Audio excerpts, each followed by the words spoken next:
All right, so today we're diving into Chapter 7, and Chapter 7 is going to be talking about perpetual inventory, and we're going to focus just purchases only. So, let's just go ahead and go forth. So again, this is going to be slash review, okay, because we've all seen these before. This is the same exact slide as it was in chapter 5, right? I just copy and paste, that's okay. But here, again, we're diving into the second portion of inventory, and it's important to kind of review what inventory is, right? It's basically our main core of our business because we're focusing on merchandising inventory.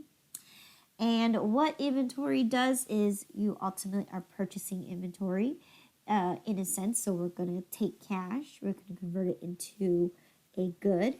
And then once we have the good ready, we convert it back into sales, and sales becomes cash. So in this sense, that's what we are doing. We are focusing on our retail slash wholesalers point of view. Okay, so again, merchandising inventory is everything that's included to get your asset to the store.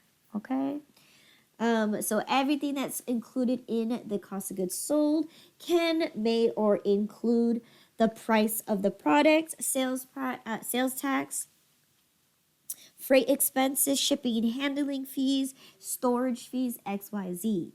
Again, because of the complexity of this kind of type of inventory, I'm going to narrow it down to only the actual price of the product and freight expense. Okay, so we will not be looking at sales tax, and we will not be looking at any other special costs that are included, but they do exist. Okay, so for this class, only focus on purchase price and freight.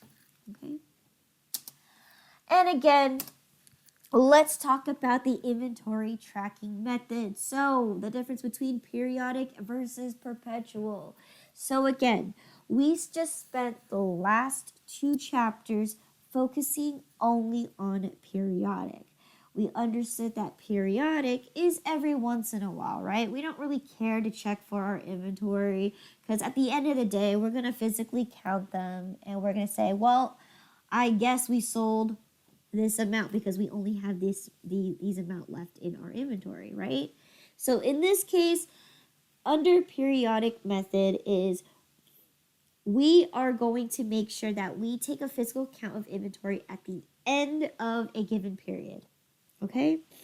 And that is where we calculate as well as convert our expense into an inventory. So when we make our purchases, we're dealing with purchase expense and freight expense. They're going to be all separated, right? And they're all considered business expenses until we confirm that we've sold this many items and that we've also have this many items left on hand. So in this case, they require a little more intense things. They require one extra step to convert from a purchase expense and freight expense into inventory and cost of goods sold. We've already looked at chapter 5 and 6 for periodic inventory, right? Now, I want to say this, but at the same time, I don't want to say this.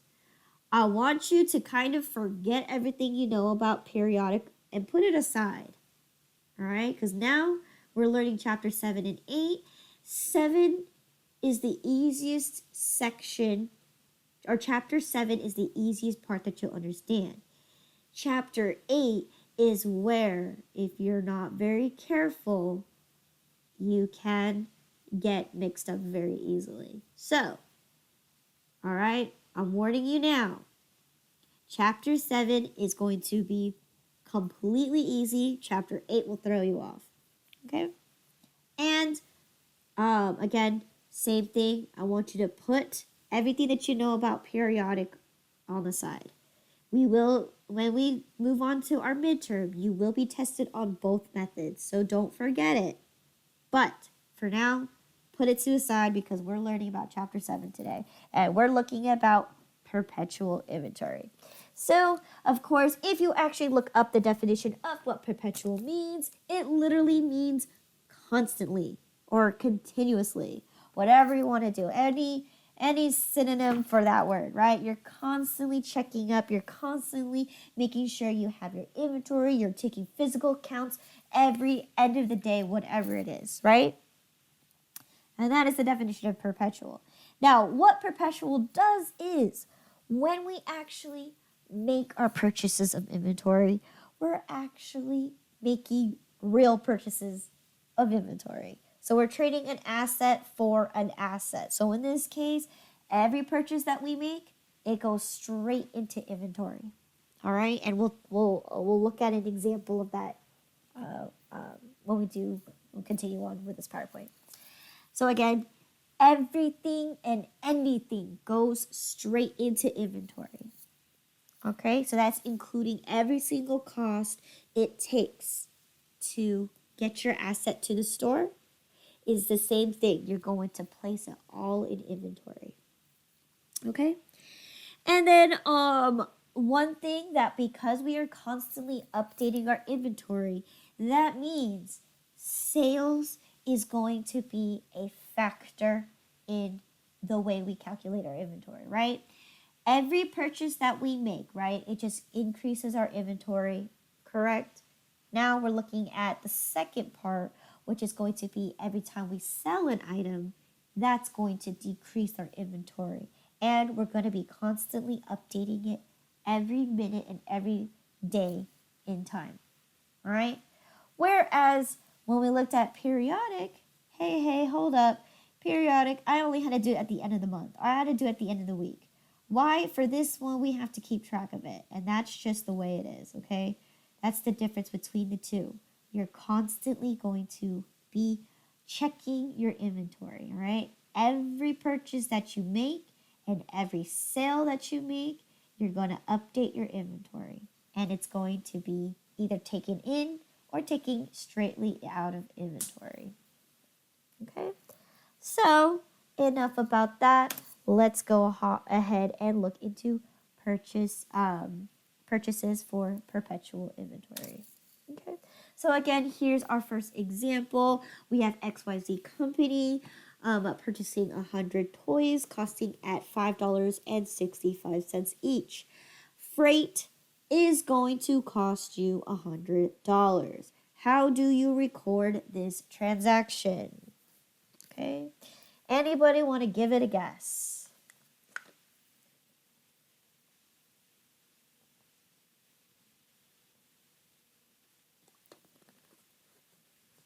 We're going to do the same thing at first, right?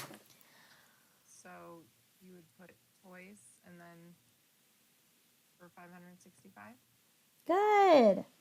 Because remember, everything is going to go straight to inventory. So in this case, toys is going to be our very first thing. So yes, no more purchase expense, no more freight expense. It's going to be all in inventory, including the freight. So in this case, freight is no longer a separate cost. Freight is going to be included into your inventory. So again, this is the one that most of you guys have recognized because I remember we had a discussion about this, right? And this is what you most commonly see. You see this exact one right here where you're making purchases of inventory and it goes straight into inventory, right? Simple as that. Any questions in regards to purchases? Lynn, now each item costing 565 means it includes the freight cost? Correct. So it's 665. Oh, Julie said 565. Okay, I see. Okay, in my head I heard 665. Yes, so you're going to include every single cost, including the freight. Now, what if freight was shipped separately? You're still going to place it into the correct associated inventory item that you made the purchase for. So everything's just going to go straight into inventory. right? And in this case, we have $565 worth of the actual inventory purchasing cost, including our freight, which is $100 to get you a grand total of $665. So yes. So in this case, we don't keep a record on freight anymore. No. And that's why this is the most easiest concept, because all you need to recognize is what is the item at hand, and you're just going to put everything in there. Okay? So in this case, we don't separate our costs, right? They're all included into one. Okay? And with this, right, because either way, at the end of the day, we're going to combine them together to cost our goods sold. So in this mythology, it's the easier way to see just everything is just included, right? We're just going to mark it all, shove it all into inventory, and we're just going to call it a day. Yes.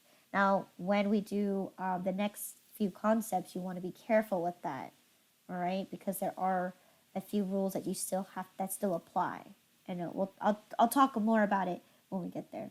But in this case, yes, no matter what it is, you're going to just put them all into inventory. Now, of course, you can, when we go into our ledger, you can be specific on those little expenses. But again, general rule of thumb when you're doing business is you don't want to pocket out your own money to cover freight costs and just sell your inventory. Because at the end of the day, even if you do that, the main goal is to make sure that you make enough profit to cover those extra costs. So in this case, it's kind of just like, it's just easier to just put the freight costs together with the inventory price and just sell it at a higher price. So anyways, going back to this, yes, everything is just going to be included. You don't need to separate it for any reason. Now, you can separate it if it makes sense for your business, but in this case, we don't care for separating the cost. We want to make sure it's included. Yes. Yes. So that means, granted that you do a calculation of the cost of each toy, Uh-huh. I see that there's an increase of basically $1 over the actual cost. Correct, because the same thing was with perpetual inventory, right? I mean periodic inventory, right? We would calculate it as $5.65, but we would include freight to bump us up another dollar. So now it's $6.65. We would still cost it the same exact way. But in this case, when we're journalizing it, we don't care too much to separate the cost. It doesn't do us any harm if we do separate them, but it doesn't do us much damage either for not separating them.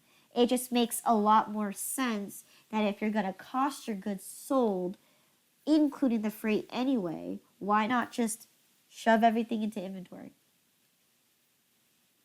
Right? So that's what this concept is. Anything and everything goes into inventory, whether you make purchases or whether you sell an item. It's just going to go all into inventory. Right? What about, say, different items?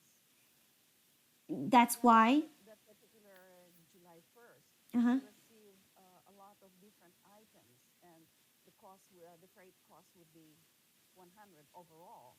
How would you be calculating that according to the items? Okay, so if you do make purchases, let's say you bought toys, you bought bikes, whatever it is, right? You bought toys.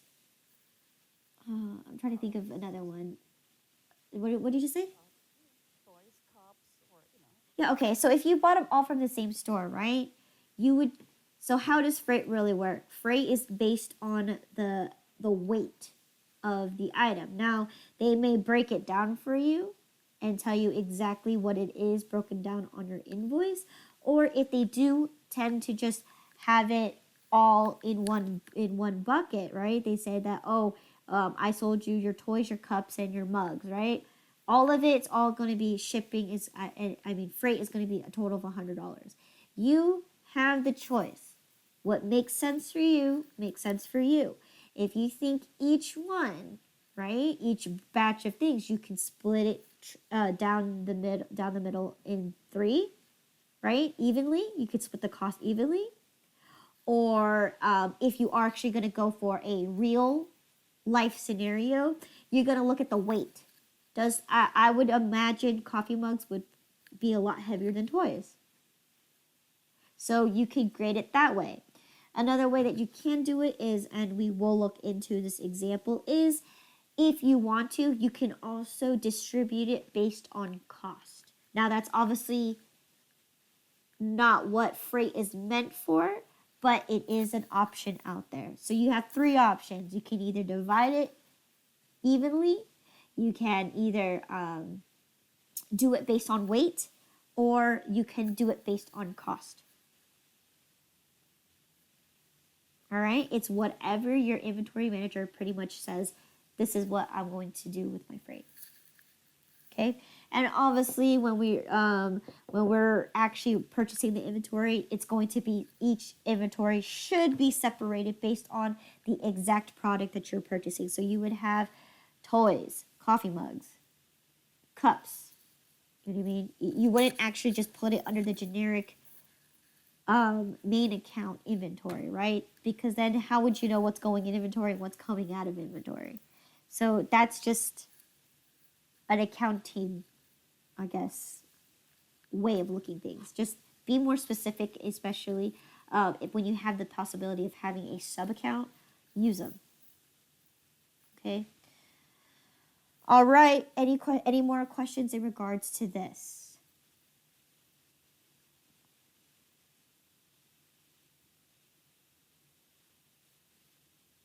Okay. All right, and that's it for 7.1. Okay, so that's all I want you to do when you're dealing with purchases. All you're recognizing is you're gonna shove it all into inventory, and you're gonna just pay it for whatever payment method you use. Okay. Now 7.2, again, if you're dealing with making purchases, you also have to be dealing with making purchase returns and allowances. So again, for any reason that you receive bad shipment, you can always return it to your vendor for whatever reason. Okay, whether it's defective or whether it's broken, and oftentimes vendors will give you the generous okay to refund you for those amounts. Now, obviously, when you're doing business, they want to try to keep your customer. They want to keep relationships with you because you're ultimately the one that's purchasing from them. So they want to make sure that they provide the best kind of products to you, right? But in this case, well, what if you do make a purchase and you decide to return? So in this case, we're just looking at a purchase. So on January 1st, you purchased 100 coffee mugs on account from Cuppy's Co. All right. And each cup cost you $1.25 each, and freight was a total of $100. So how do you record this transaction?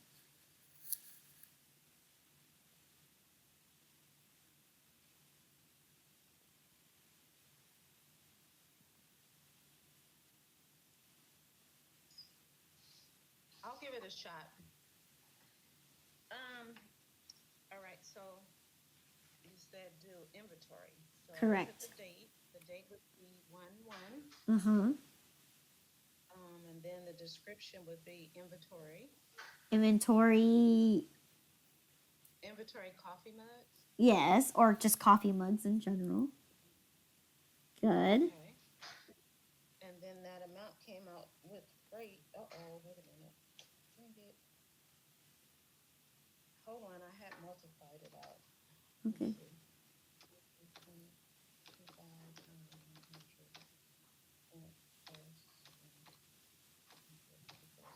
Okay, so that would be 225, because you said to include the freight. I'm good with Correct. that. So Correct. a debit for 225, Uh-huh. and then a credit, accounts payable, cash.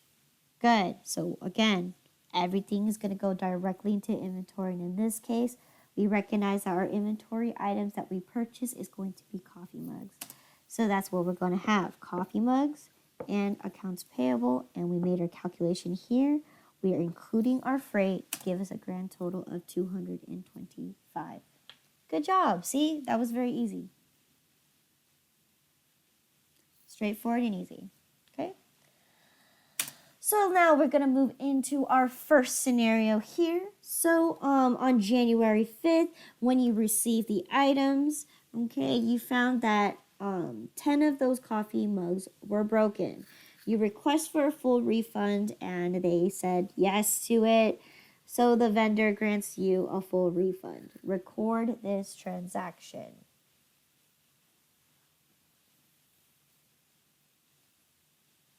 January 5, Mm-hmm. the cost of the mugs would be debit of 12.50, because 10 times $1.25. Now, why are you debiting coffee mugs?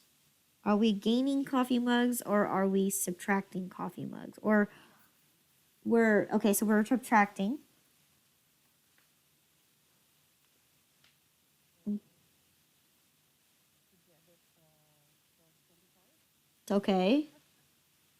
and then a credit would be the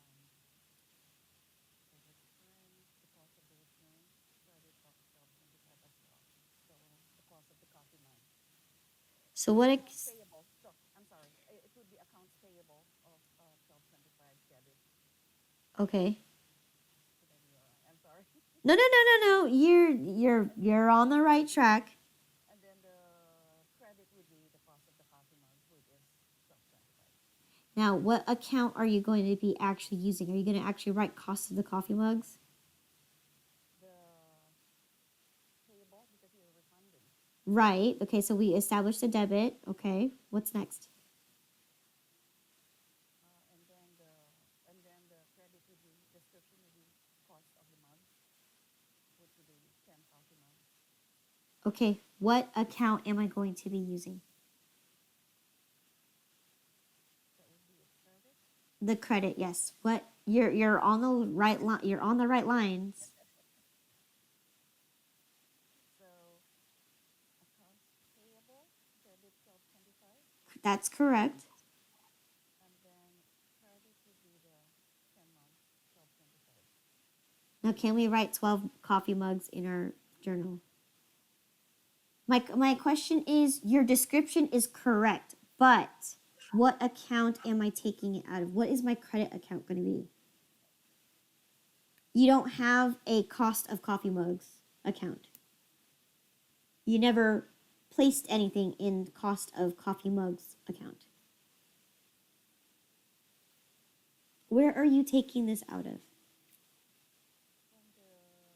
From the purchase of the 100 items of the coffee mugs at 125 each. Where did we put those? What account do we put those in? Sorry, I'm lost on that. What account did we put our purchase of coffee mugs in? I'll go back. The purchase was their debit. Okay. What account does that say?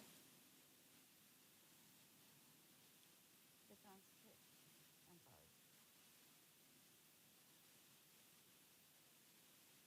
sorry. The coffee mugs. The inventory account. You're taking it out of inventory. So in this case, yes. I see where you're at. You're very close. I was trying to understand where are you taking it out of, and it's going to be directly out of inventory because that's where we placed it. That's where we're taking out of. So in this case, you are going to recognize that you are decreasing your accounts payable because you're refunding, right? You're refunding what you owe. So you're decreasing the amount that you owe. And in this case, we're taking everything directly out of inventory because we have no other place to put it. So in this case, you are correct. It is for $12.50.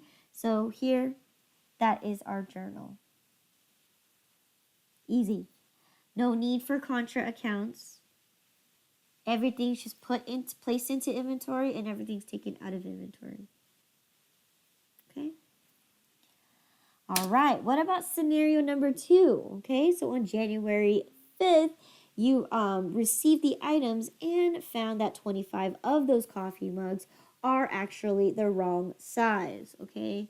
And you ask for a full refund, but they said no. But they decided to offer you a 20% discount and you accept it. So, how do you record this transaction?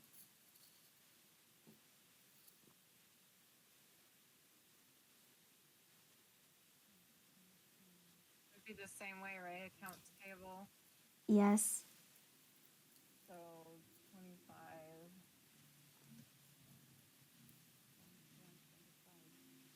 125, Uh-huh. 3125 debit.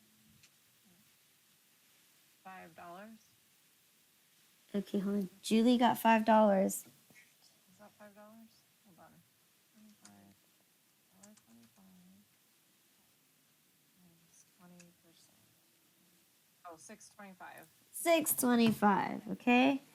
Yes. So, what are my accounts? So accounts payable. Correct. Debit 5, and then coffee mugs credit 6.25.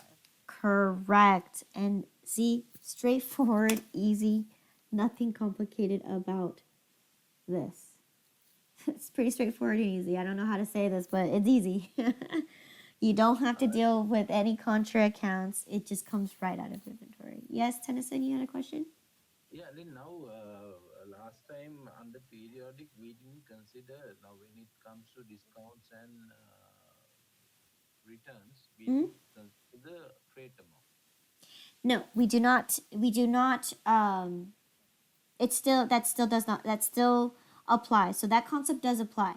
We do not take any amount out of freight. You only take the amount off of the actual purchase price itself. So this is the fine line. This is where thanks for reminding me, Tennyson, that this is where this concept and periodic concept, these go hand in hand. They stay the same. In this case, when we're making a return, you only return for the purchase price. You do not include the freight. Freight is a completely separate cost as in this scenario, right? And you can only still return for the purchase price, but you cannot return freight or shipping. So there you go. Good job, guys. It is for $6.25. Same exact general account. You got accounts payable and you got your coffee mugs. All right. Any questions in regards to purchase returns and allowances? So in this case, we don't need to create a contra account called purchase returns and allowances. It just goes straight out of inventory. Okay. Any questions?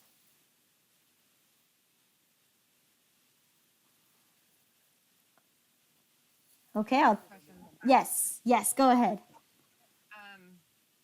So if you're doing the books for someone and they use Perpetual, you're Mhm. not going to be contra accounts at Nope. all? Nope. Correct? Nope. None unless they say, I want you to make it separate. But in this case, it doesn't make any sense because originally, why would you create a contra account, especially when you're putting everything in inventory? It's all you have no actual special place for them. You know what I mean?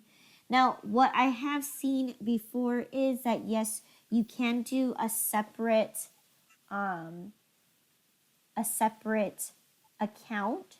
It's not technically a contra account, or it can be a contra account for refurbished items, right? If people return things to you, you're not going to sell them at the same price. People touched them, they could be broken. So for example, these cups are in the wrong size. You're not going to sell them for the same price. You're going to kind of charge them a little higher because they are a larger size. It could be a different color. Maybe it's a color of the week, whatever you want to call it, right? So you may want to create a separate account saying this is going to be for my extra large coffee mugs, right? And so therefore, yes, you're going to create more and more items underneath. Now, as far as a contra account, for the example, the first one, yes, you can create that one and say that's for the broken coffee mugs, right?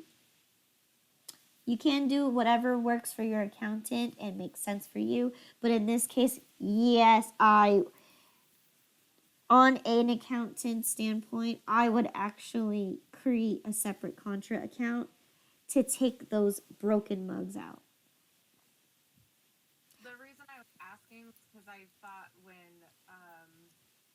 well, to understand this too, but at the beginning when we were describing the rules of GAAP, that contra part of it, like that, like if you were audited or whatever, but you're saying that it's really just periodic and then it's an option. Like it's optional. It's not, you don't have to have that unless you're doing periodic. Okay, yeah, that's exactly right. Periodic, it's mandatory to have a contra account. Reason being is because purchase expense cannot be modified, right? Purchase expense, freight expense, all of those expenses cannot be modified. Once it's gone, right? That's the concept of expense, right? When you spend something or when you use something, that's it, it's done. You can't modify it. And that's why those accounts kind of need contra accounts to kind of decrease it. But in this case, when we're dealing with perpetual, it's optional. You can create a contra account if it makes sense for your business or if it just, is your general business anyways, or, it just makes your books a lot easier. But in this case, you're not obligated to. You can just take it directly out of inventory. It doesn't matter what it is. Okay? Now, in this case, I don't want to keep switching back from, periodic and like doing a contra account and not. I'm just going to keep it plain and simple and just take everything out of inventory. Okay? So it's going to be dependent on your accountant. Now, in this case, like I said, I want to keep it plain and simple. Everything that goes into inventory is going to be taken directly out of inventory. Okay? So, is everyone okay with the purchase returns and allowances?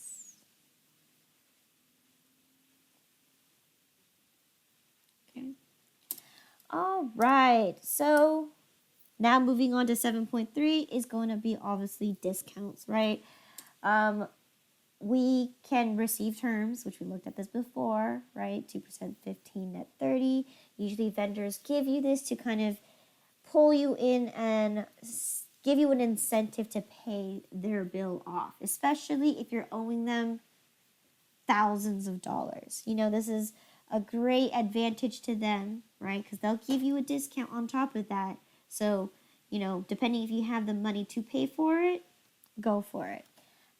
So, yes, we all understand what terms are, okay? And then again, we're going to be looking at the same two different types of methods, net method and gross method. But in this case, instead of periodic inventory, we're going to be looking at how we journalize perpetual inventory. So in this case, same concept, this net and gross method applies, but journalizing it is going to be different. So again, net means you're going to take the discount immediately. Gross means you're going to take the discount later. So in this case, we're going to start with the net method. So the net method says here, for example, on February 1st, you purchase 100 coffee mugs on account from Cuppies Co. That costs you $1.25. Freight is $100. Terms are 5%, 10, net 30. Record this transaction. So in this case, here, we're going to be looking at it a little different, right? Instead of looking at periodic, we're looking at perpetual inventory. So, how am I going to record this entry?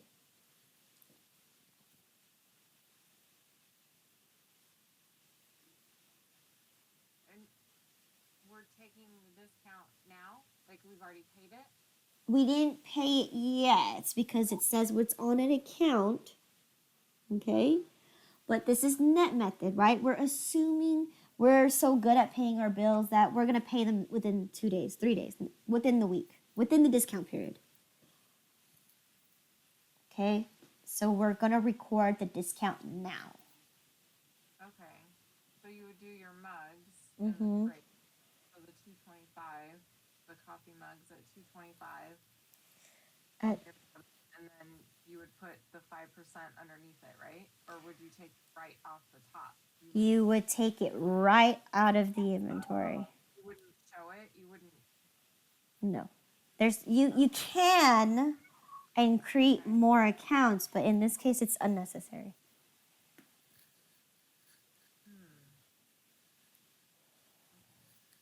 So you're going to take the discount immediately off of the coffee mugs that you are purchasing.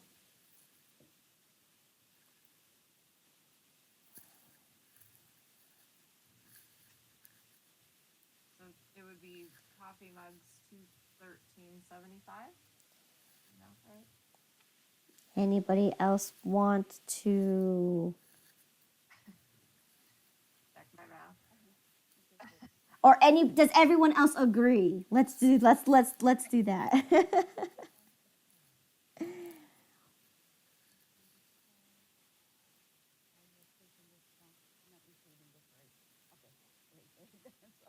Oh, not including the freight. Yeah, good job. Good job. 125 Uh-huh. times 5%. Mhm. So it's 625 Good. minus 125, 118.75. Good. So that would be the cost. That would be the cost of the mug, coffee mug. Okay, so what did we learn when we are journalizing this?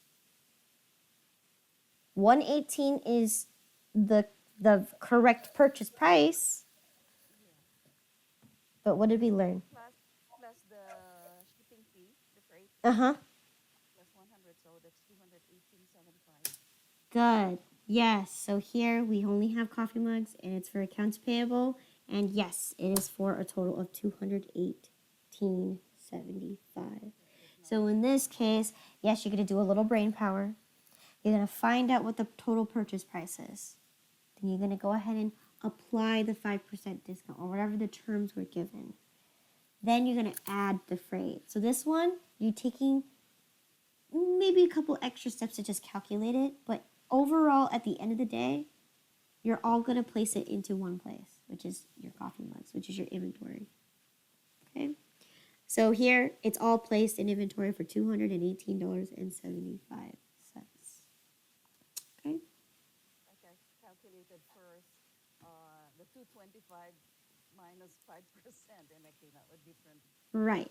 Again, figure a while ago. you cannot apply the discount off of shipping. Okay? Scenario 1. All right. On February 9th, you paid the Cuppies Co. A check for the total purchases that you've made. All right. And terms were 5%, 10, net 30. So in this case, we made the discount period. So how do you record this transaction? Oh, never mind. I just answered it for you. You're going to have an accounts payable and you're going to have a checking. Now, what is the amount that you're going to pay for? Are you going to pay for what you originally had, which was $218.75, or are you going to take another discount for some reason? Pay the same amount because we are still within the 10 days. Mm-hmm. The 218. Mm-hmm. Yes. And on top of that, we already took the discount. We took it in the very beginning. So all we're going to record is that we paid it off here on February 9. All right. So here you go, $218.75. Right? So here's scenario 2. What if, let's say, you actually missed the discount period and you totally forgot about it and you're like, okay, It's February 15th. Oh, shoot. I forgot. I got to pay Cuppy's Co. Oh, I missed the discount period, right? They only allow you 10 days. I missed it by 4 days. So here, you still paid Cuppy's Co. because you're still going to say, well, I still got to pay it anyways. So in this case, you still wrote a check for the purchase. Terms again, 5%, 10, and 30, but you missed the discount period. So how are you going to journalize this time?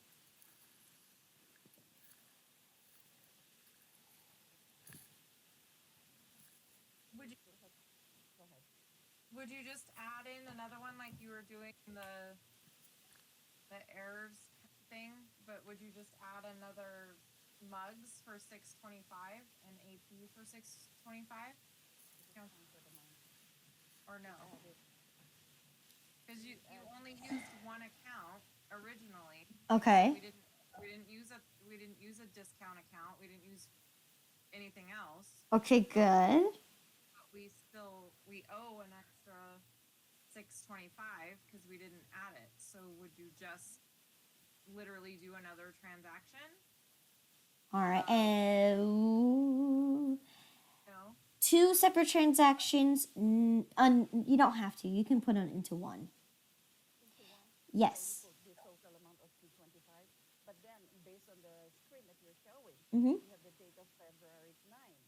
So you based on that date, you calculated the discounted amount. Oh, it's actually. I'm sorry. That was supposed to say February 15th. Okay. Sorry. I was gonna say because you made the February 9. Yeah, that was scenario 1 was February 9. 18. Yeah. So now we're on February 15th. So scratch that out. This was supposed to say 15. Okay. So okay, Julie is on the right lines. Now, how are you going to record that? Lynette, you said you were touching on the same lines as well. You said your total is going to be 225. Okay. So how do we journalize that?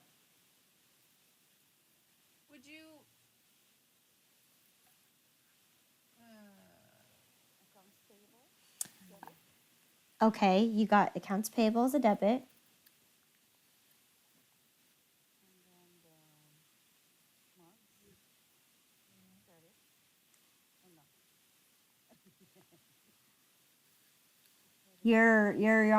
You're treading on thin water right now. That's kind of like the correct answer, but not there yet. Now, why would you credit your coffee mugs?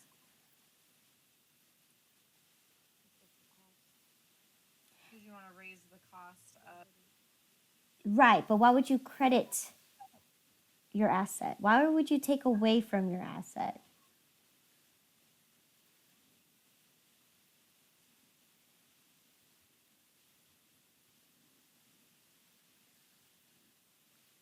Don't you want don't you want to increase your asset by that $6.25? So you would do accounts payable 225, and then you would do checking of 218.75, and then mugs of 625, or no? Now, here, we missed the discount period. Right. So your accounts are close, the numbers are all wrong. Now, in our original one, we only owe 218. Right. So, yes, okay. Now in this case, we need to pay more because we missed the discount period. Yeah. So when we add the discounted 625 Mm-hmm. Where do you add the 625 to? to the accounts payable, it would be a debit. Okay, you cannot just add something into it like that, but you are treading on the correct concept. So the accounts payable would be the 318 based on the first calculation. Good. And then the discounted amount is six. The discounted amount of 5% is 620. How much was it again? 625. Good. 625. So 218 plus 625. That both would be debit. Yes. Then the credit would be the total amount of 325. Yes. So in this case, because we took the money out of the coffee mugs, right? We would have to put it back into the coffee mugs because we missed the discount period. So yes, we can, but we cannot increase our accounts payable out of thin air. You need to report. You need to add another transaction in there. But in this case, we can just make it sound and make it all in one.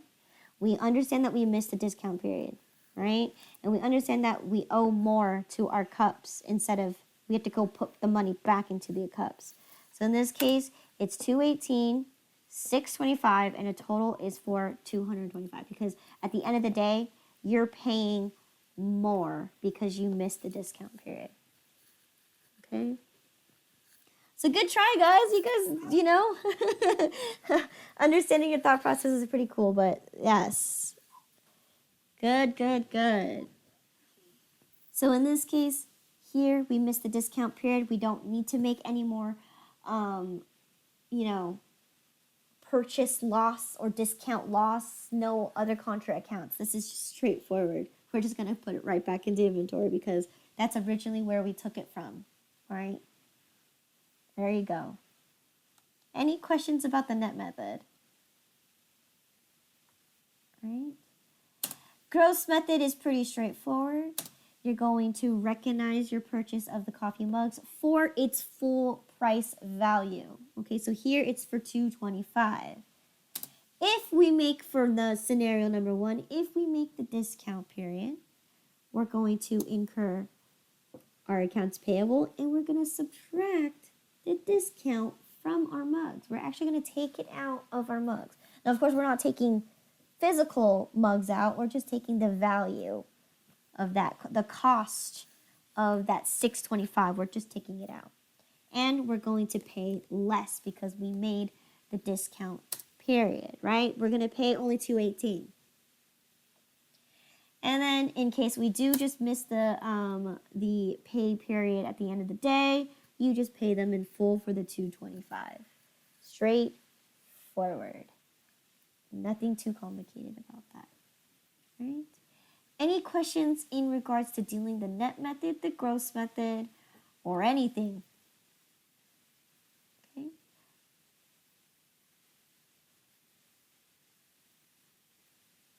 Okay.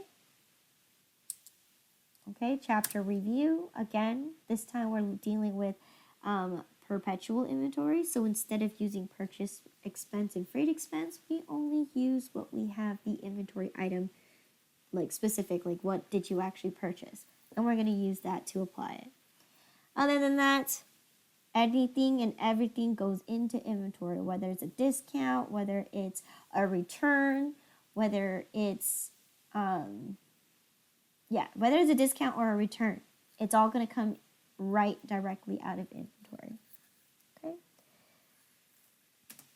Then lastly, this is just looking at the difference between the net method and the returns. Actually, the returns and allowances, right? What happens when you do return it and you do meet the period, the discount, or things like that. I'm sorry. When you actually return an item, right? You're taking it out of inventory when you do a full refund. This one is looking at when you get an allowance, right? They give you a discount at it, and this is what's going to happen. Right? And then now this is where we talk about our net method versus our gross method. Again, we're going to take it away from inventory immediately. And if we miss the discount, we have to just take it right out of inventory. We just have to take it right out of inventory. If not, then we just pay it. In this case, we record it as our original value, and when we actually pay it and we meet the discount, we take it out of our inventory, and vice versa. This, like I said, super easy. Any questions? Are you guys confused? Are you still thinking about periodic? Because I told you to forget about that. Yeah. It's still fresh in my mind, myself, Yeah. So again, like I said, chapter 7 is the easiest. Now, this is how I think of it. Chapter 5 and 6 are actually a little more complicated. I'm going to teach you the harder stuff first, and then teach you the more easier stuff. So as you can see, This is the easiest way to journalize. This is the easiest concept to learn. Okay? And it's only easy because we've been exposed to it already. But we've been exposed to a more difficult understanding, right? Where chapter 5, you're dealing with all of these accounts, right? You're dealing with separate expense accounts. You're dealing with contra accounts. You're dealing with contra accounts, right? Like the purchase discounts, right? That's considered a contra account. So other than that, this is now taking it down to a more minuscule kind of concept, and we're looking at a closer look. Everything goes into inventory, everything's taken out of inventory. Okay? That's all you need to know. And same rules apply here. You cannot discount freight, tax, or any other expenses. You can only take a discount off of the selling price. Yep. Anything else? Any questions in regards to what we just learned today?